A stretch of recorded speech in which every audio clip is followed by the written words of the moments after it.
this section, we'll be analyzing games that I have played over various stages of my chess career. In the first game, I was 1100 rated, and my opponent was rated approximately 1200. I was playing black, and he was playing white.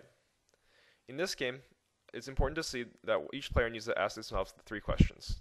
So, why did my opponent make his last move? What will I do to stop it? And what will my opponent do after I make my move? Since my opponent failed to do this during his game, he blundered twice and let me gain a lot of material, leading to me being able to win the game. So white started the game here with the move e4, and black played the move c5. So this is a Sicilian defense, and my opponent followed it up with knight to f3, and I played the move e6.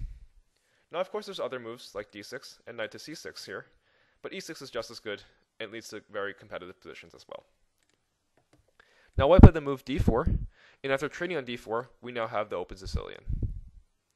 Now once again, black has a lot of choices to choose from, and I chose here the move knight to f6, attacking the pawn on e4. Now there's a question here. Since there's nothing controlling e5, can't white move his pawn to e5 and force my knight to move again? If you want to take some time to pause your video, you can. However, in this position, the correct move for black is to play queen to a5 check instead of saving the knight. So after queen to a5 check, we fork the pawn because we have a check, and after knight to c3, we actually win the pawn on e5, and now black's just up a pawn. Therefore, white played the move knight to c3 instead, protecting his pawn with his knight and developing another piece. Now black played the move knight to c6. Now this opening is called the Sicilian four knights. It's not the best opening because black is eventually forced to give up his pair of bishops. However, I have also achieved some competitive results with this line as well.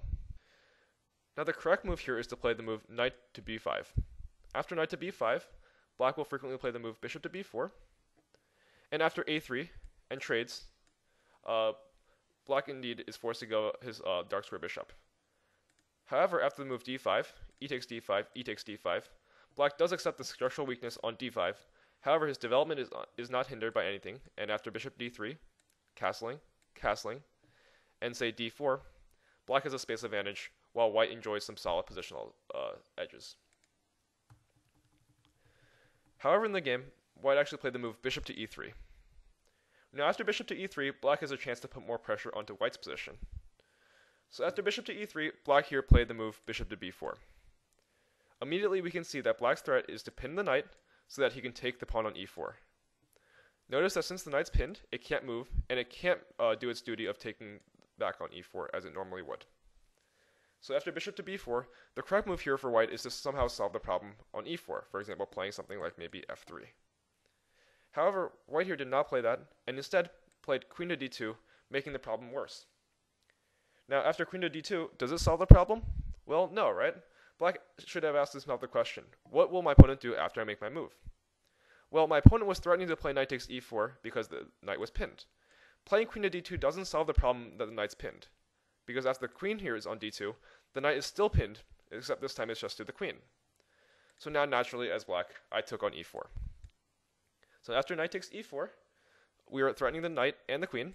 Obviously the knight can't take the queen, so white was forced to play the move queen to d3. And after queen to d3, the knight's attacked now again, so I played the move knight takes c3. Now this destroys white's pawn structure further after b takes c3. White now has double pawns and an isolated pawn here. Maybe something like d5 could have been better at this moment to keep more pressure on the center. Because to take as a mistake, knight takes c3 might not have been the right move there. However, after knight takes c3, b takes c3, after black moves his bishop away, so black plays the move bishop to e7, black does enjoy an extra pawn and a better pawn structure because of these pawns here. White continued his development here with bishop to e2, and black played the move d5. So I've gained some more space, controlling e4 and c4, and now I'm ready to get my bishop out maybe to d7 in the future.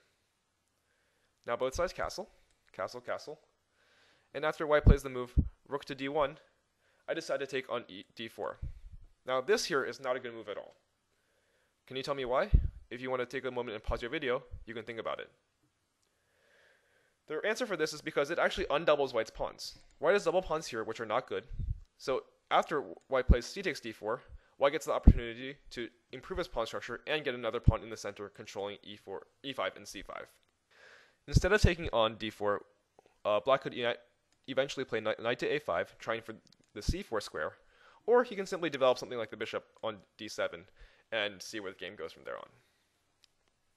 But after knight takes d4, c takes d4, black is still better as he's up a pawn, and now black played the move bishop to g5. Now after bishop to g5, this is another bad move. This bishop is hindered by his own pawns here. However, my darker bishop was free to go pretty much anywhere. It's not a good idea to trade my good bishop for his bad bishop here. My bishop is more active than his. So bishop to g5, white played the move c4. And here I just like to exchange a lot, so I took on e3. Once again, to take is a mistake. So after taking on e3, f takes e3, I finally played the move b6 in order to finish my development by fiend shadowing my bishop to b7. After b6, white decided to take, and after trading again, my lines for the bishop are finally open, and I'm free to develop my bishop wherever I wanted to. So after e takes d5, white played the move e4. So e4, white is trying to create a pass pawn on d4. However, I'm not obliged to take yet. So here I play the move bishop to b7. Now I thought that after bishop to b7, if he takes, maybe I can take with the queen and have some nice checkmate threats here. But in reality, it's better to probably take immediately. After bishop to b7, if he plays the move e5 like he did in the game, my bishop here actually kind of gets stuck behind this pawn on d5. So even so, it's probably a better idea to find another place to develop the bishop or create some open lines first. So after bishop b7 and e5, I played the move queen to e7 to connect my rooks. So after queen e7, white played the move bishop to h5, putting more pressure on the f7 square and tying my rook down. As a response, I played the move f6 to relieve some central pressure. I want to get rid of his pawn so he'll have less space.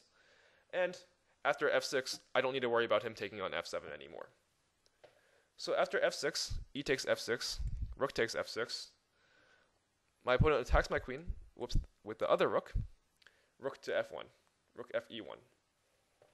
So white puts his rooks on the open file, and I'm forced to move my queen. So queen to d6. White now plays the move queen to e3. So now this is the kind of move where you need to ask yourself, what is he doing? So clearly white is trying to aim down the e-file with this queen and rook battery here. However, you need to figure out if he's actually going to do anything with it. We can check some checks, captures, and threats. So for example, queen e8 we can check. But queen e8 obviously doesn't do anything. We have rook f8 at the worst case scenario. So we don't really need to be worried about any of his threats right now. And queen e3, we determine that we can continue on with our own plan. But it's always important to check what their opponent might be able to do. So after queen e3, I continue with my own plan, and I double my own rooks, rook a to f8. And now my opponent played the move queen to e7. This is actually a huge blunder, but I didn't see it in the game. So after queen to e7, my opponent is attacking my bishop and threatening a trade of queens. I was too distracted by this trade, and decided just to move my queen back and to guard the bishop. Instead, however, I had a better move. The better move here is to play rook to f1 check. After rook to f1 check, this is a very forcing move. White is forced to take my rook with his rook on f1. And after his rook moves, then his rook's no longer protecting his queen on e7 here, so now my queen can take the queen on e7 for free. So there I could have won a queen for a rook, but instead I chose to play queen b8, and I don't really win anything. Remember, you need to be always alert for checks, captures, threats. These are the three types of forcing moves that one should always be on the lookout for. So after queen to b8, white played the move rook to e2. So rook to e2, I'm not really sure what this is doing. Rook to e2, maybe he's trying to put all three of his major pieces on the same file.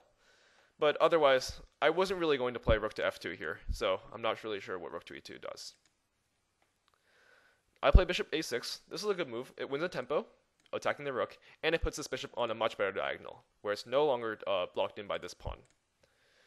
So after bishop to a6, white plays again rook to e3. However, after rook to e3, he forgot to ask himself the third question.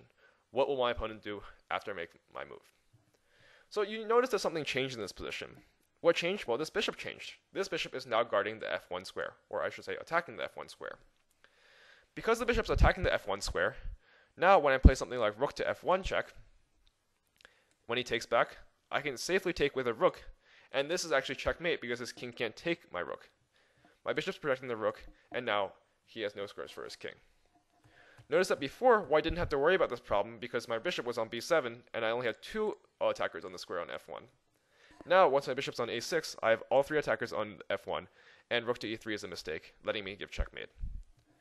If my opponent had played something like maybe rook to e1, it wouldn't have been such an easy win, because after rook to e1, I don't have checkmate immediately, and after all, I'm only up a pawn. However, you can see from the 2 big blunders in this game, first letting me take on e4, and letting me give checkmate, that it's very important to ask yourself the 3 questions every single move.